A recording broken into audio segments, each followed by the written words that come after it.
Hello everyone and welcome back to my channel, the best place for mommies, speech pathologists, and teachers. I'm Olivia, a bilingual speech language pathologist and a mommy to a toddler. Today I'm going to be discussing some of my favorite picture books that actually have photographs in it, and I'm going to save my favorite one for the end, so please stick around all the way until the very end of the video. Also, if you have a specific question or need to get in touch with me one-on-one, I have a website that has free resources and an option for you to contact me. It's olivialaboratory.com. So go ahead and check that out if you'd like to get in touch with me. So I've previously mentioned that we are big fans of the Montessori philosophy in our household. I have a whole separate video of why we're interested in using that philosophy with our daughter. I'll try to include it somewhere here or in the description below. In a Montessori environment, fantasy books are actually discouraged up until about 6 years old because children have a hard time distinguishing between reality and fantasy. So when we think of all the, dragons and fairies, that's something that is kind of discouraged up until 6 years old in a Montessori setting or environment.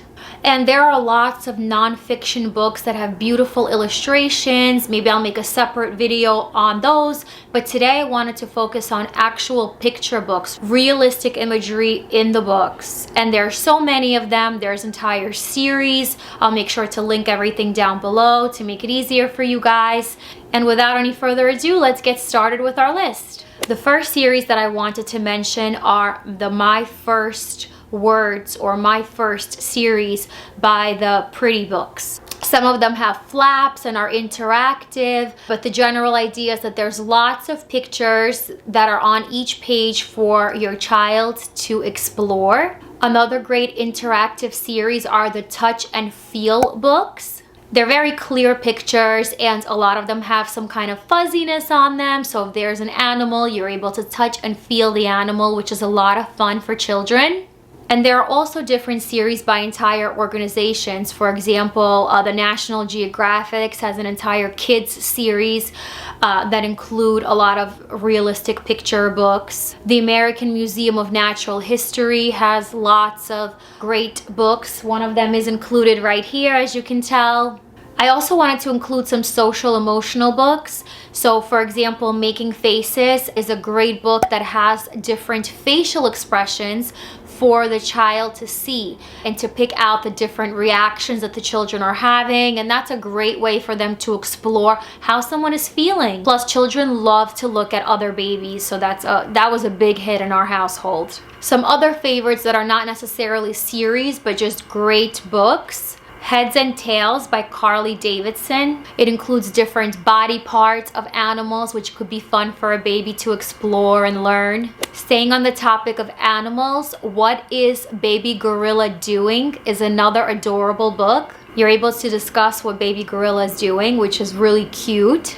And there's Amicus Ink board books. They have different categories of realistic pictures. So for example, there could be a story on trains, and there's usually some simple text to go with the pictures. I noticed that the topics that are most common are animals, body parts, things that go, and just our common objects that a baby might see in their environment. Now, I know that sometimes there might be an association that like realistic picture books might be a little boring because it's just the picture of that one thing. But really, it's actually beneficial for a child to make sure there's not too much going on in a picture, especially when they're younger. So sometimes having just that white background or one simple color background and an image is great for language development, and it's not overwhelming to the baby where they're seeing an entire scene of dragons and castles and soldiers. It becomes a lot to kind of talk about the imagery with the child. So in that sense, I really do think it's helpful to have these kind of books available for our child. And you'd be surprised, a lot of times they really do find these books fun and interesting, and I've come up with some creative options that actually have some kind of storyline to them as well. One of those examples is the Lovevery kits. Now this is a subscription, so I know I've mentioned Lovevery before. Basically it includes toys, but almost every subscription, as far as I could see, also includes a book, and they make sure that it's a realistic book. So for example, the one I have behind me here is making muffins, and those are realistic pictures, but it's also a sequence, an event, or an activity that you can do by cooking and making something with the baby. And actually that's something you can use and make your own muffins while or after you read the book. Another example is one of the stories that we have and our daughter really liked is a routine about getting to bed. So the story is also, it includes pictures, and it's a child who is taking a bath and reading a book and then going to sleep, and it goes through the process of getting ready for bed using pictures, actual photography. I also wanted to include a couple of books that we love that have some realistic pictures, but then also some drawings. Babies First is a whole series. They have lots of different books, and it's by DK.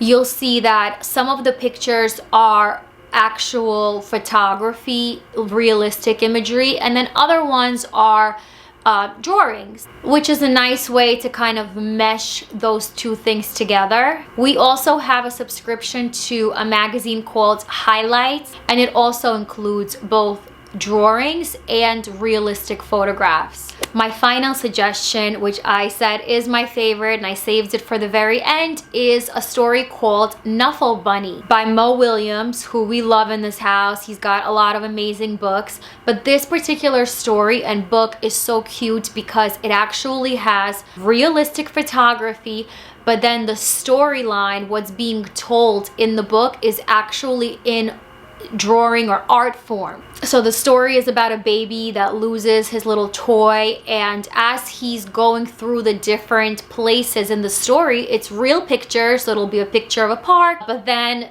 the actual baby there's a drawing of the baby.